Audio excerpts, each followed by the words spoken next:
Está cheio, bonita de se ver. Agradecer a oportunidade de a gente poder falar um pouquinho mais sobre a doutrina espírita, falar sobre Jesus, nos ligar ao Mestre e ter a oportunidade de ter uma casa como essa a nos ajudar, a nos amparar, a nos elucidar, a nos conectar com o Mestre Jesus. Nós vamos falar sobre o Consolador Prometido, sobre a doutrina espírita. Antes de tudo, deixa eu me apresentar. Meu nome é Vinícius, hoje eu faço parte do Centro Espírita Divino Amigo, que fica lá no Planalto, mas a minha casa de coração fica no Alvorada, lá Adolfo Bezerra de Menezes, que é onde ficam os meus pais. Mas pela distância eu tive que ficar um pouquinho longe. Na passagem do Evangelho, certinho aqui. Na passagem do Evangelho, os bons espíritas, ele começa dizendo que o Espiritismo bem compreendido, mas acima de tudo bem sentido, nos conduzirá ao caminho mais próximo de Deus. E essa é a oportunidade que a doutrina espírita nos dá de aproximar de Deus. E como nós podemos aproximar de Deus? Qual o objetivo da minha encarnação? O porquê que eu estou aqui? O porquê que nesta vida eu tive a oportunidade de conhecer essa doutrina consoladora que adentra os nossos corações e nos transforma de tal forma que a alegria transborda ao encontrar determinadas falas, determinados ensinamentos através dessa vasta biblioteca que contém a doutrina espírita. As obras básicas e mais de 450 obras psicografadas pelo nosso irmão Chico Xavier, que está a cada momento, em cada hora que nós pegamos um livro e começamos a analisar e ler, eles fazem com que nós busquemos cada vez mais a Deus e a Jesus. E nós começamos a nossa fala como a dizer que o Espiritismo não cria nenhuma nova moral. Ele facilita aos homens compreender a prática da moral do Cristo, possibilitando uma fé sólida e esclarecida àqueles que duvidam ou que vacilam. Isso é Allan Kardec que nos diz. Então nós começamos nosso bate-papo, a nossa conversa, para que a gente possa imaginar, entender, compreender o papel da doutrina espírita em nossas vidas. Primeiramente, o que é a doutrina espírita? O Consolador prometido por Deus, por Jesus. Jesus disse na última ceia assim: me amais, guardarei os meus mandamentos, que eu enviarei um outro Consolador, que fará relembrar tudo o que eu disse e revelará algo que ainda não podereis compreender. E ele começa dizendo um outro Consolador, porque o primeiro Consolador que vem é o próprio Jesus Cristo. Demonstrando que aquelas pessoas daquela época, Paulo, nós com certeza estávamos lá, que vivíamos oprimidos e buscando por Deus de uma forma temerosa, ele mostra um Pai misericordioso e amoroso. E, pasmem, ele é crucificado por mostrar esse Deus, esse Pai misericordioso. Colocando a tal ponto que ele fala que aquele que quer conversar com Deus, basta entrar no seu quarto e buscá-lo em pensamento.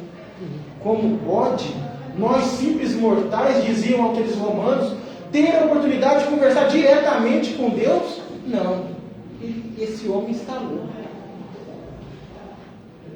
Mas ele veio trazer a consolação que vários o seguiram. E é essas formas que nós devemos analisar. Porque será que nós também somos seguidores de Jesus? Será que somos simplesmente seguidores de Jesus? Ou nós podemos dizer que somos cristãos? Hoje nós fazemos parte da doutrina espírita, que é a consoladora prometida. Eu acredito nisso? Eu tenho isso arraigado em meu coração? Se tenho, quantas almas eu consolei hoje? Quantas almas eu consolei há uma semana? Quantas almas eu consolei esse mês? São coisas que nós devemos analisar, porque a doutrina espírita nos chama a razão, e essa razão nos aproxima de Deus. Mas lembrando que diz o Evangelho, o Espiritismo bem compreendido, mas acima de tudo bem sentido, nos aproxima de Deus. E Jesus, em seus vastos momentos de ensinamentos, e agora com a doutrina espírita que vem nos elucidar e relembrar esses ensinamentos, ele nos mostra o caminho de nos aproximar dele. E nós gostamos muito de partir para o caminho que fora da caridade da nossa salvação. Porque Kardec não colocaria no meio, no centro do Evangelho, essa lição. Fora da caridade não há salvação. Antigamente, quando se abriam os pergaminhos, a parte mais importante estava no centro do pergaminho. E hoje, quando você abre o Evangelho, o que está no meio é: fora da caridade não há salvação. É somente a caridade que nos aproxima de Deus. É somente a caridade que nos aproxima de Jesus. Porque Jesus disse que toda vez que for desencontro àqueles que estáis sofrendo, é a mim que estáis fazendo. Imaginemos nós a buscar aqueles irmãos que estão sofrendo nas ruas, precisando de um abrigo, precisando de um auxílio, precisando de uma palavra amiga, e nós vamos de encontro a ele. Disse Jesus que toda vez que fôssemos de encontro a esses irmãos, estaríamos indo de encontro a Jesus. E aquele que experimenta a felicidade de fazer o outro feliz, sente o que é se aproximar de Jesus, no mais íntimo sentimento que invade o nosso ser, de alegria de poder ser útil a alguém que precisa momentaneamente de uma conversa. Aquele que precisa momentaneamente buscar uma esperança para continuar a sua existência. Quando nós falamos de caridade, é algo que remete ao nosso ser e que nós começamos a entender que realmente, sem ela, não vamos ser salvos. É o amor em ação, que Jesus vem nos demonstrar e tantos outros que vieram posteriormente de Jesus, através desse amor em ação, demonstra para a gente que é o único caminho de chegar até Deus. Porque para se praticar a caridade não precisa de religião. Para se praticar a caridade não precisa estar em determinado local. Para se praticar a caridade basta amar. Quando foi perguntado para, se não me engano, Pedro, o que era Deus para ele, ele fala que Deus é amor. Deus é amor. E mais para frente ele faz: sois Deus, se quiseres podeis fazer tudo que eu faço e muito mais. Ou seja, nós temos a partícula de Deus dentro de nós. Então falar do gene da criação, o gene de Deus que está dentro da gente, é o amor. É esse amor que coloca nós no mesmo nível da criação. É lógico que uns já começaram a expressar de forma mais aguçada esse amor. Outros ainda um pouco retraídos, porque precisam compreender, passar por cima do seu orgulho, do seu egoísmo, para colocar em prática isso que nós carregamos dentro de nós. O amor. A melhor oração é o amor. Se queres ligar a Deus, ame. Mas não ame parado. Não ame quieto no seu canto. Transforme isso em atitude. Transforme isso em ação. Porque só isso vai fazer com que mexa com as nossas entranhas. Que esse egoísmo e esse orgulho, que é a chaga da humanidade, e é a nossa chaga, e que nos fez ficar parado por muito e muito tempo, mas que graças a Deus e a sua misericórdia nos deu a oportunidade de, nessa existência, poder ter escolhido estar numa casa espírita, para poder compreender o que nós devemos fazer para nos salvar. Fora da caridade não há salvação, não há a minha salvação. Não é a salvação de vocês, é a minha salvação. Porque cabe a mim a lutar contra o eu, contra o egoísta que sou, contra o orgulhoso que sou, o vaidoso que sou. E aí, cada um de nós vamos trazer para o nosso dia a dia e saber o que nós estamos fazendo para consolar aquele irmão que às vezes nas ruas bate na nossa janela do nosso carro pedindo um trocadinho, um prato de comida. E na maioria das vezes muitos viram as costas para eles.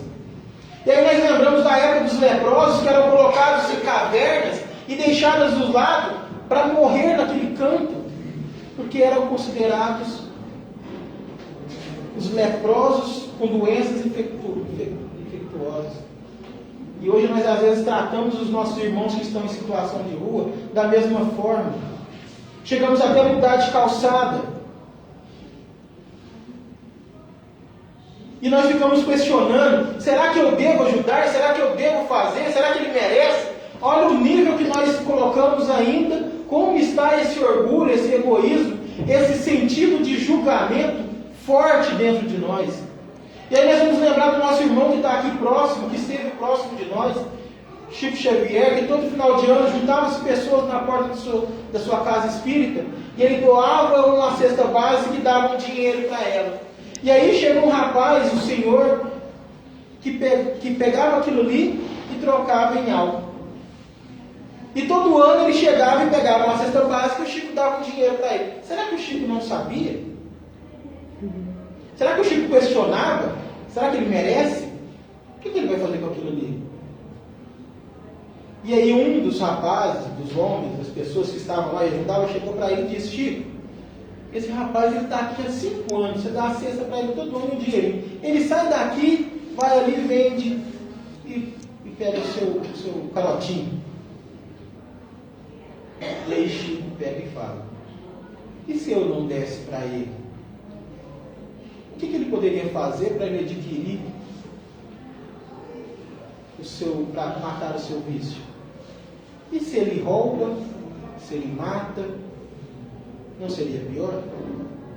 Por enquanto ele está fazendo mal só para ele. E o que importa é o que eu estou fazendo para ele com amor. O que transforma o outro é amor. Não é o que você dá e a quantidade, não, é o amor que você põe naquilo que você está fazendo. É você colocar para fora o Deus que você carrega dentro de si, pensando no outro.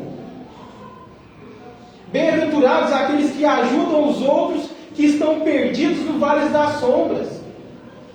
E cada um de nós somos capazes de fazer isso por um irmão que esteja passando por alguma dificuldade.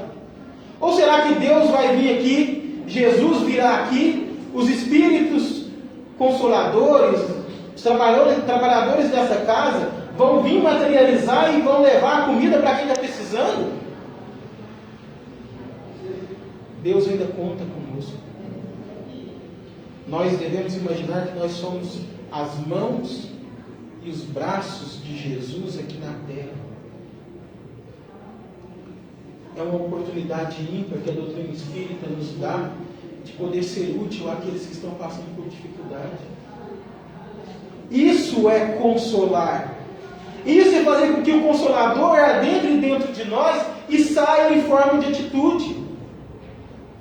Porque esse Consolador um dia nos puxou dos mais ínfimos lugares, dos mais trevosos, dos mais escuros.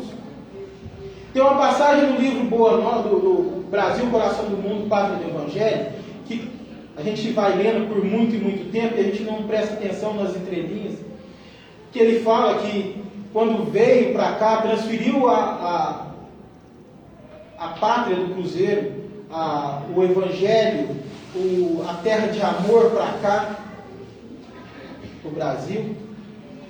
E aí Jesus vem até aqui a terra prometida, vamos dizer assim, e conversa com Ismael, e as coisas já não andam dando muito certo.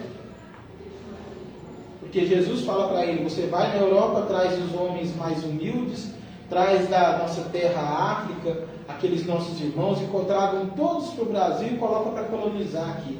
E Ismael faz isso. Só que as coisas não dão certo. E Jesus vem para saber como que está o andamento das coisas.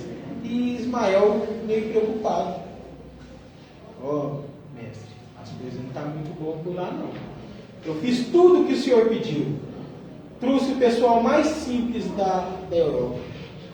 Você não imagina o que eles estão fazendo por lá. Os nossos irmãos da África chegaram todos escravizados. e estão fazendo atrocidades com os filhos da terra, que eram os índios. Eu já não sei o que eu faço mais. E Jesus, como conhecedor, governador, sabendo que o Brasil era a pátria do Evangelho, diz: fique calmo, Ismael. Faça o seguinte: vá nos umbrais mais ínfimos, nos lugares mais trevosos, onde estão ali as pessoas que mais erraram na vida, políticos corruptos, religiosos que mataram em nome de Deus.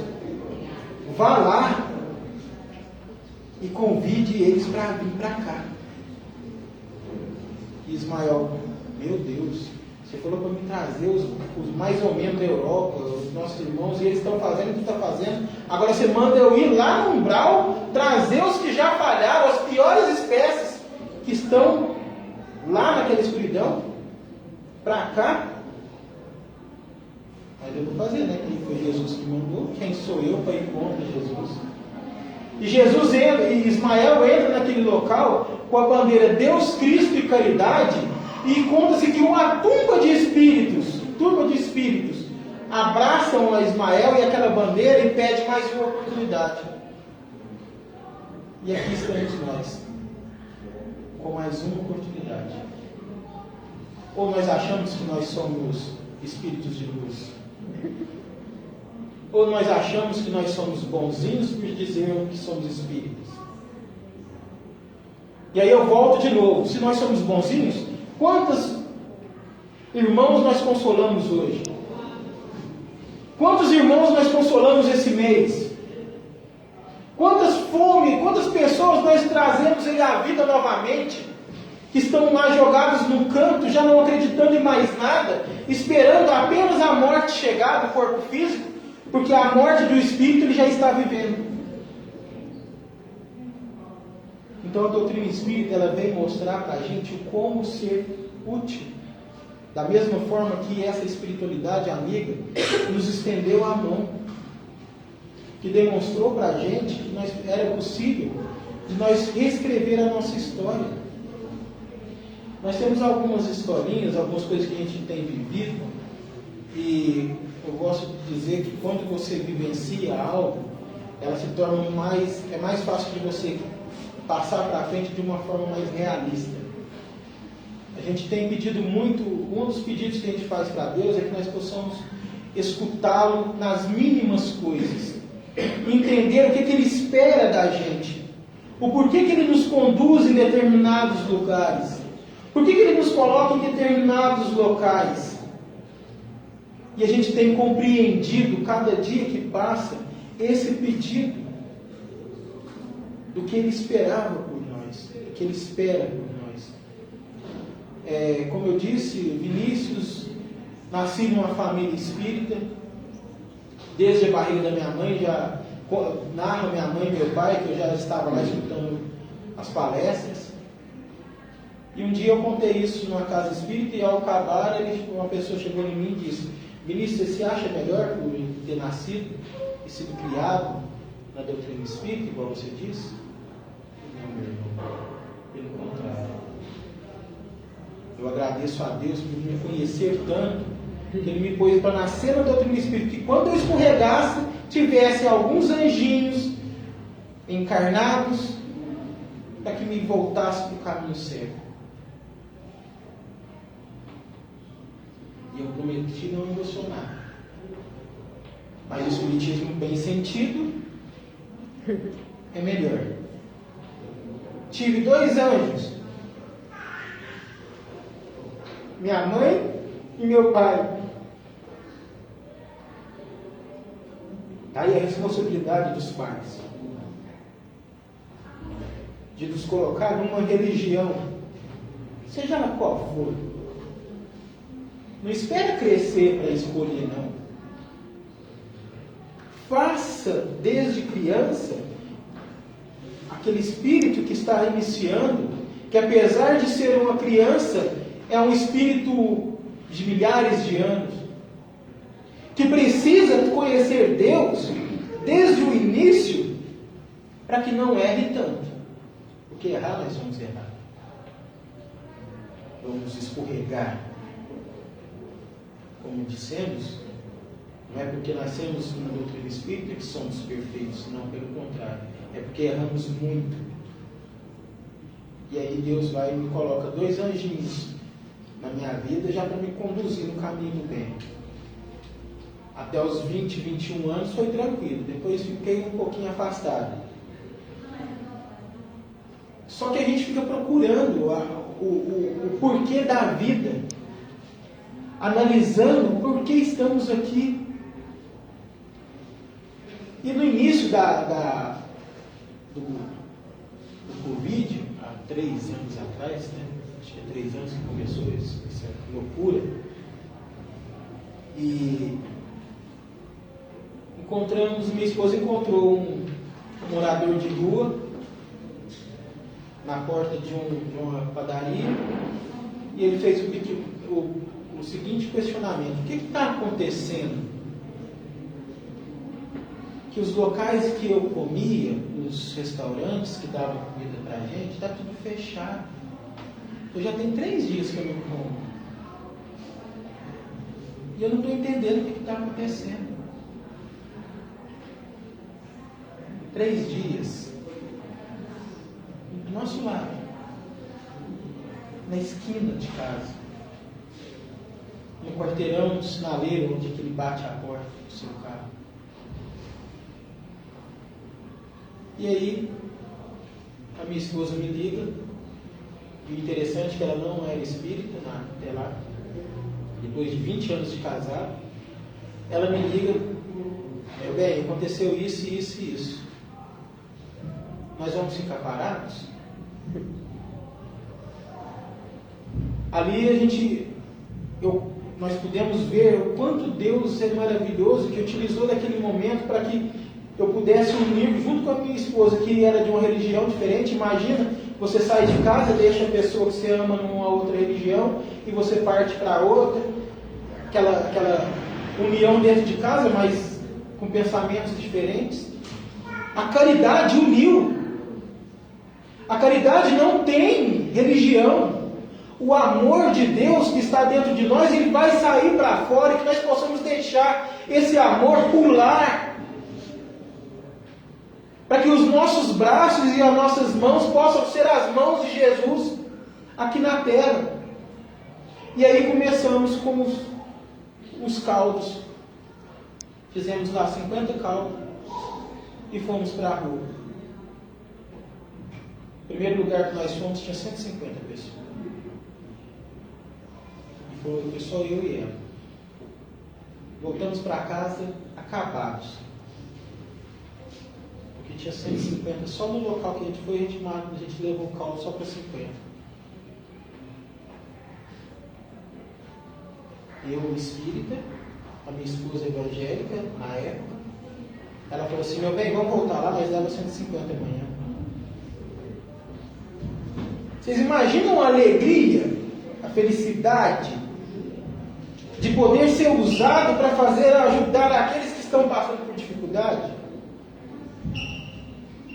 E aí as coisas tomaram uma proporção que nós começamos a nos unir com pessoas que estavam no mesmo trabalho, e tinha dia que nós chegávamos com 350 marmitas. Espíritas, católicos, evangélicos, ateus, nas ruas doando aquilo que eles carregavam dentro de si, que era o amor, um pouquinho de Deus. E foi se passando o tempo. E aí a gente brincava que às vezes chegavam muitas marmitas e tinha muita gente na rua. Aí nós chegávamos em determinado lugar, tinha uma equipe doando marmita. Aí em determinado lugar tinha equipe. E aí nós começou a sobrar marmita no carro. E aí eu, como um espírita bom assim, né? Doido para minha esposa com espiritismo também.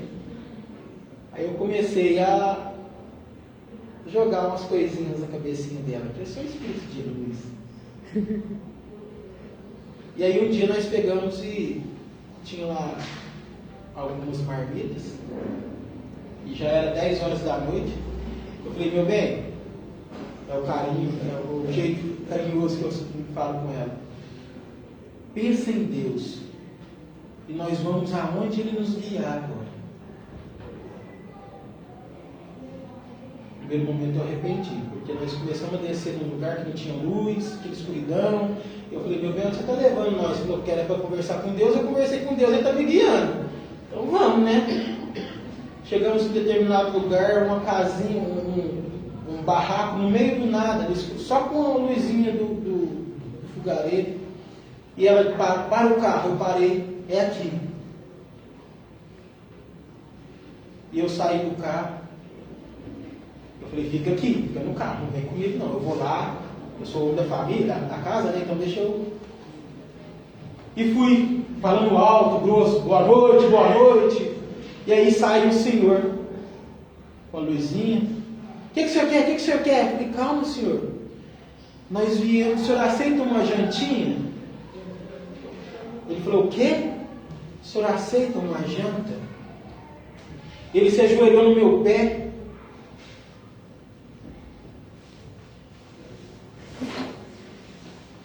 Ele se ajoelhou no meu pé e falou assim: você acredita em Deus, meu filho? Eu acredito. É por isso que nós estamos aqui. Ele falou assim: minha mãe está lá dentro daquela casinha. Nós já estamos aqui, ninguém vem aqui. E eu estou sem comer, porque eu não posso deixar ela aqui sozinha. Eu não consigo largar ela sozinha para me ir atrás de comida. E aí hoje, depois de 2 dias sem comer, eu acabei de orar junto com a minha mãe. Mãe, nós acreditamos em Deus, então vamos mandar aqui os seus anjos para trazer um prato de comida para nós. Aí eu brinquei com ele e falei assim: o prato de comida veio, mas o anjo não chegou não. E aí nós começamos a entender aonde nós pegamos e falamos: Senhor, conversa comigo para entender qual que é o meu papel na terra. Não é à toa que a doutrina espírita tem como lema: fora da caridade não há salvação. Não é por um acaso que nós crescemos, nós ouvimos a cada dia, na quarta, na segunda, na quarta, na quinta, no domingo: você vai para a casa espírita, é transformação moral e caridade. É porque isso tem que entrar dentro de nós para sair em forma de sentimento. E esses nossos irmãos, que o rapaz chamava Juscelino e a mãe, Dona Paula, nos ensinou uma das coisas mais lindas. Nós começávamos a levar comida para ele falava assim: deixa 5 marmitas aqui para a gente, porque vem os irmãos que passam por aqui e a gente fica com dó deles, que eles não têm o que comer. E nós deixávamos para eles ajudar os outros. Um dia de manhã nós chegamos lá onde eles estavam, ele colocou uma mesa que tinha pão e rosca, porque ali na hora que nós começamos a entregar marmita, o pessoal começou a ver e muitas pessoas começaram a ajudar. Ele fazia uma mesa com pão, café, para os andarilhos que passavam ali comer.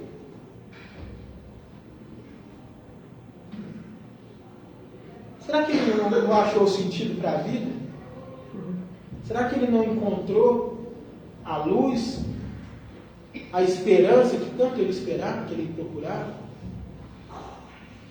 Dali ele conseguiu um emprego, arrumou uma casinha, foi morar com a mãe. No início do ano, ele faleceu com câncer. E as únicas pessoas que estavam do lado dele eram eu e minha esposa.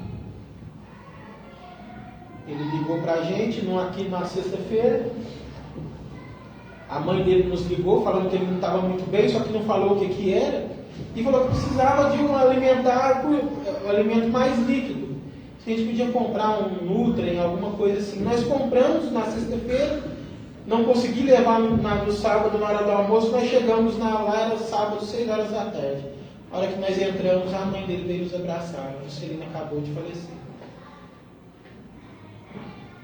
E só nós 4, eu, ela, o Juscelino, no momento do enterro, porque ele não tinha ninguém nem no momento do enterro. E aquela pessoa ensinou para a gente coisas que eu vou levar para a vida. Fora da caridade não há salvação. Pode ter sido a salvação dele, mas uma coisa eu tenho certeza, que foi a salvação minha e da minha esposa. Isso eu tenho certeza. Porque outras coisas foram acontecendo, foi chegando até nós, e que nós vimos que o quanto Deus é misericordioso. E aí a gente acha assim, eu ajudei uma pessoa, eu já estava começando a me achar o anjo que ele tinha falado, né? O espírito de luz. Encontramos um outro irmão aqui para cima. E esse irmão, ele ficava lá e tinha um problema na perna e ele não conseguia andar. Usuário de crack, escondidinho no meio do mato. Mais uma vez, Deus nos conduzindo a determinados lugares que nós não esperávamos. E aí nós ficamos 1 ano, levando marmita, sexta, sábado e domingo. 1 ano. Até que um dia, nós chegamos lá na sexta, cadê o Marcos? E o Marcos não estava. Fui no sábado, o Marcos não estava. E eu fiquei preocupado, porque ele não conseguia andar. Eu falei, será que ele teve uma recaída? Será que ele faleceu? Porque é isso que as pessoas que estão nessa vida, é o que nós esperamos. Nós descendo a rua e encontramos um pessoal na esquina, e de repente escutei uma voz, Vinícius! E eu olhava e não achava ninguém. Aí tem aquele espírito, né, que acredita nos espíritos, mas fica doidinho para não aparecer nenhum para ele, né? Vinícius! E eu olhava e não via ninguém. Aí eu peguei e falei para minha esposa, você escutou? Esse ali escutou, eu ficava mais aliviado, né? Não era só eu. Ela falou, escutei. E aí eu olhei assim, vejo um homem debaixo de uma árvore, no calçado. Falei, meu bem, é o Marcos. Cheguei, Marcos, o que você está fazendo aqui? Eu falei, Vinícius, eu tentei sair, eu estava com fome. Eu falei, para que você foi sair? Você sabia que a gente vinha. Eu falei, não, eu saí na quinta. Ou seja, ele ficou quinta, sexta, sábado e domingo no relento, porque ele não conseguia andar, ele travou as pernas. E aí ele falou assim, Vinícius, eu não aguento mais essa vida. Você falou certa vez que ia arrumar uma clínica para mim, você consegue? Eu falei, é domingo, 10 horas da noite, eu não vou conseguir agora. Mas me dá um tempinho, que eu vou ligar com o pessoal, amanhã cedo eu estou aqui. Ele falou, mas você vem mesmo? Eu falei, vem, pode confiar. E assim fiz, nós mandamos mensagem para o pessoal, e aí eles responderam para a gente, era quase meia-noite. Eu tinha marcado com um rapaz que nas 9 horas do outro dia ele estava lá. E eu estava lá. E assim fiz, 9 horas da manhã eu estava lá. Parei o carro, o Marcos lá, me esperando. Vinícius, como que eu vou entrar no seu carro nessa sujeira? Eu falei assim, meu amigo, minha mãe me ensinou que a única coisa que não limpa é a língua, o resto, a água lava tudo. Entre no carro. E fico feliz porque você não mudou de ideia, porque a maioria muda de ideia de um dia para o outro. Coloquei no carro, só que o Vinícius, ele estava se achando. Porque o Vinícius, ele é orgulhoso, ele é egoísta, ele é vaidoso. E aí eu fui e perguntei para o Marcos, Marcos, o que fez você mudar de ideia? E como o rapaz lá falou que o anjo levava comida, eu estava esperando, né? Quem sabe, ele mais um fala que eu era anjo, eu começava a acreditar que era. E aí ele foi e me disse, Vinícius, chegou um casalzinho de senhor, de idosos, no sábado, e eles vieram com uma sopa para mim. Eles deviam ter 80 anos cada um. Vinícius, eu acredito que ele sentou na terra comigo. E eles abriram um livro que mudou a minha vida. Você conhece um tal de Evangelho segundo o Espiritismo? Aí aquele Vinícius que achava que era o Espírito de Luz, que estava ali há 2 anos, e um casal de senhores que foi ali, sentou com eles com uma leitura do Evangelho, mudou a vida daquele homem. O amor que nós carregamos, ele é possível mudar famílias. Esse homem, ele foi para a rua, ele perdeu o aniversário de 15 anos das filhas gêmeas.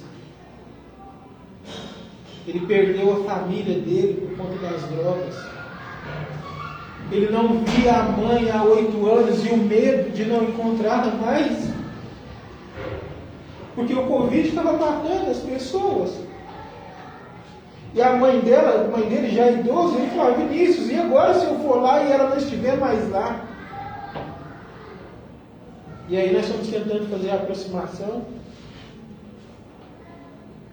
Hoje tem 1 ano e 6 meses que ele está livre das drogas, morando com a sua mãe, estando com seus filhos, com a sua família. Porque alguém levou um prato de sopa e sentou com ele na terra por 30 minutos. Esse casal de velhinhos, ele fez o papel do consolador prometido. Ele fez o papel daqueles que estão na vida para guiar aqueles que estão caminhando pelo vale das sombras. E nós podemos fazer por eles. Que nós possamos deixar esse amor que nós carregamos sair em forma de atitude. Porque aquele casal de velhinhos não sabe o que eles fizeram de bem para aquele jovem. Eles não têm noção do que eles fizeram. Eles podem ter voltado lá e ele não está mais lá. Mas eles não têm noção do que eles fizeram. Ali eles salvaram uma encarnação. Eles aproximaram uma família. Ele fez a alegria de uma mãe. E aqui vai uma coisinha, só para a gente encerrar, bater um tempinho. Quando a gente vai para as ruas, e a gente encontra essas pessoas que são usuários de drogas, alcoólatras, pessoas que erraram muito na vida, e muitos de nós nos criticam, muitas das pessoas nos criticam. Mas você está fazendo isso para eles? Será que você não está alimentando mais o vício deles?